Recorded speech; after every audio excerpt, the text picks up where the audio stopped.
Well, now we are up to project number 3. And project number 3 is typically a little different. Um, the- a lot of the projects we're doing, in fact, maybe all the projects we're doing, except this one, I really want to show you something dramatic and yeah, kind of in your face. And but project 3, what I'm trying to do is, yeah, this is more real worldish. And you don't know what you're going to get. And sometimes it's good and sometimes it's not good. I just wanted you to do something that was fairly real, and that's what project number 3 is about. So here is the scenario. In an effort to unify the country, politicians have decided that we're going to throw away all the state boundaries and we're going to take the biggest cities, the 300 some biggest cities, and we're going to just group them. Okay, here is group number 0, and here is group number 1, and here is group number 2, and that will become the new states. Okay, so yeah, we don't have small states, big states. We're trying to kind of unify all of this. Yeah, I know this sounds really wacky, but I don't know. These days, does anything sound totally wacky anymore? Anyway, that's what we're doing. And fortunately, we have a computer science algorithm that will do this for us. It's called k-means.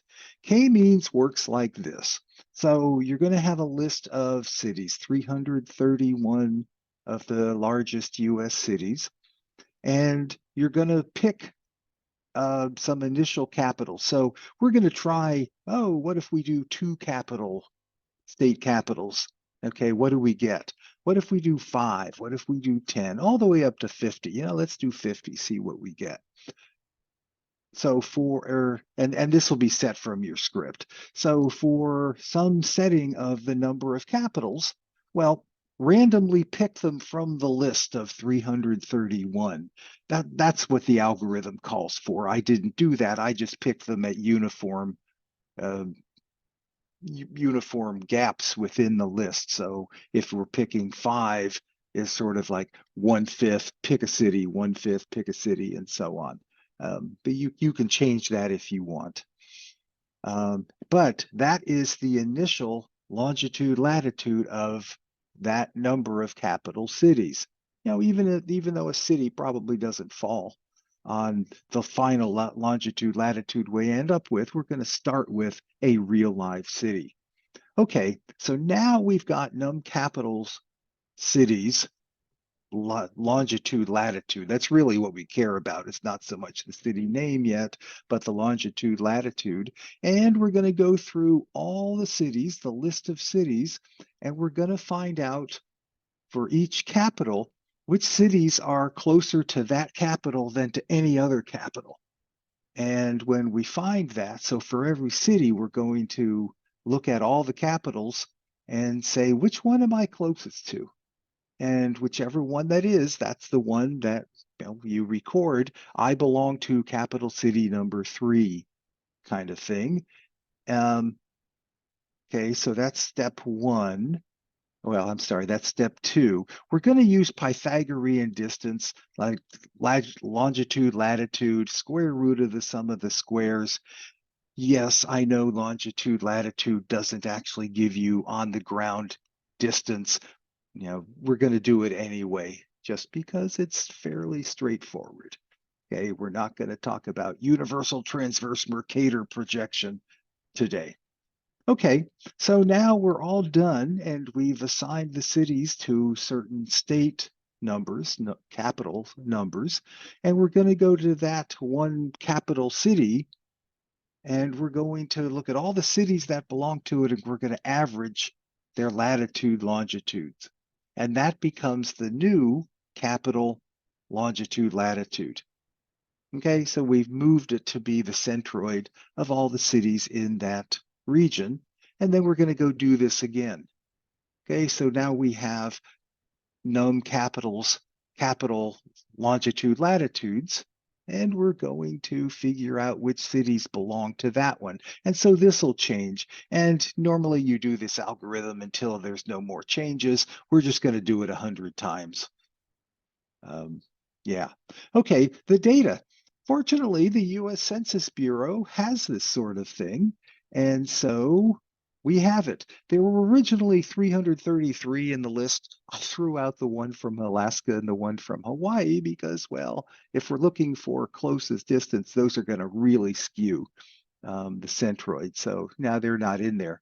So here it is. If you left click on that file, you can see them and look, there they are. Well, pick one. San Jose, California has a longitude of this and a latitude of that. And these are struct values. If you right click on that and do a save link as, it'll let you save it. So have a folder where you're going to put your CPP file and this uscities.data. The sample code has a pound include. We want to include all that data. You don't have to do it. The sample code's already got a pound include for that. You just have to get the data. Okay, here is this sample code, Project3. It's set up like we've seen before. These are the things that are going to change from the script. Number of threads, number of capital cities. We're going to do it 100 times. These are the structs. And if you're new to C, C++, these are going to look really mysterious, but they shouldn't, because this is just a way of bundling a bunch of variables together. Okay, this is for each city, and this is for each capital. Okay, longitude, latitude. Here is an array of structs. It is, and it's just like an array of ints. This is the type. This is the variable name. This is the array size. Okay, so don't get spooked by the structs. They're really no big deal. And just to make life easier, I've given you a distance function. We're going to take the dot longitude of a city, the dot longitude of a capital, the dot latitude of each, do square root of the sum of the squares, and return it. Okay, so what do we have in here? Well, we're doing some setup. We're clicking the stopwatch. There's a pragma that goes here. This is the main pragma that is going to control that for loop. Oh, look, there's no pragma there. You have to figure out what it's supposed to look like. And here we are going through, so here we're going through the list of all the cities, and here we're going through the list of capitals, figuring out for city I, which capital K is the city closest to. Okay, and yeah, you better figure out what goes there. When we finally find that, we're going to set it. Okay, we're going to set up the so in the capitals, we're summing the longitudes of all the cities that belong to that capital, summing up the latitudes, summing up how many, and then down here, we're going to compute the average. You need to fill that in. Okay, here we're computing the performance. I'm calling it mega city capitals per second. Now, if you want to do something different, that would be fine. What actual city is closest to each capital? This is the extra credit. So if you want to do the extra credit, you will be filling something in here. I had set this up originally to print. You need to print what for each capital, what the longitude latitude is. That's sort of what proves that you've spread these capital cities out across the country. I only printed it for num threads equals 1 because, well, the number of threads don't matter. You get the same answer for some number of capital cities, but you can do whatever you want. Here it's printing which capital, the longitude and the latitude, and then down here it's also printing the performance. So yeah, you can do whatever you want there. All right, back to the handout. Well, that's the sample code, but you need to fill in a bunch of stuff, which means you actually need to understand this. So don't just start guessing at it like I've been seeing in office hours. Think about it. Think about the logic and what really needs to go there. The make file I used looks like this. And you're going to run the program for some number of threads, some number of capital cities. the bash script I used looks like this. Yours doesn't have to look like this. You do have to run a decent number of threads. You need enough points to make the graph. I recommend at least those. You do need to run a decent number of capital cities, and I recommend that range. And however many you put in there, it's up to you. You're going to need enough points to make a good graph. Okay. Again, if you're new to C, C++, struct like this. So you put the word struct. That's what this is. Bundling is called a struct, a structure. The name of the struct, and here's what goes in it. The case for a city, the name, the latitude, longitude. And again, don't let this spook you. It's just a way of bundling a bunch of variables together. If you've got a city, so if I said struct city Corvallis, and then I wanted to set things up, well, I would assign the name to this, the longitude to this, the latitude to this. You put a period here. So it's variable name dot variable name inside, like that. Okay. If you're looking at city 100 and wanted to get just its longitude, you do this. Again, an array works just the same. Or in a for loop, you might do something like this. Okay. But if you've got questions on the structs, again, don't let that spook you. Just talk to us in office hours. Okay, here's what's required. Not surprisingly, table of data, 2 graphs. But also, what patterns are you seeing in the graphs? What did you learn by doing this? There is an extra credit to this. So let's suppose that you figured out you had some longitude, latitudes for each capital. Chances are those longitude, latitudes don't fall on an exact city.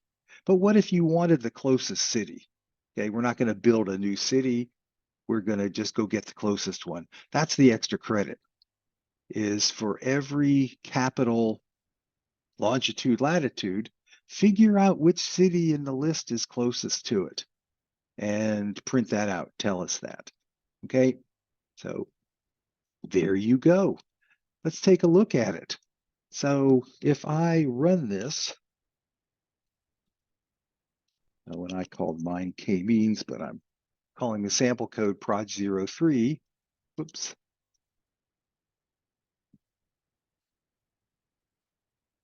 And there we go.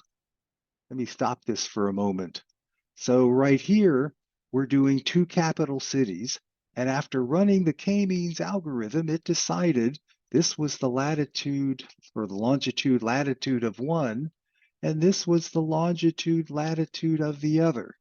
And you can see that they're about the same latitude, north and south, but they are way different in longitude. It spread them out, and that's what k-means is supposed to do. So that's with 2. Here it is with 3. This spread it out a little differently. Here it is with 4. Okay, we're getting more variation. Here is the number of threads, number of capital cities we're looking for, and the performance. Okay, so we really have 2 sets of printout going on here. I'll just run the rest of it. Yeah, here it is if you turn on 50.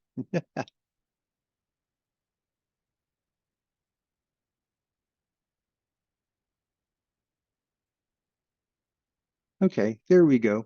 8 threads, 50 capitals. There's a performance. And here are the longitude, latitudes of the 50 capital cities it decided it wanted to create. And if you do the extra credit, what you'll probably do is out here, you'll add another field, having figured out the name of the city that is the closest to this longitude, latitude. Okay, so that is project number 3. It is meant to look kind of real world-ish, and have fun with that. And I hope you do the extra credit, because looking at the list of cities, it is kind of interesting. From that, you can really tell how good the algorithm was at spreading things out.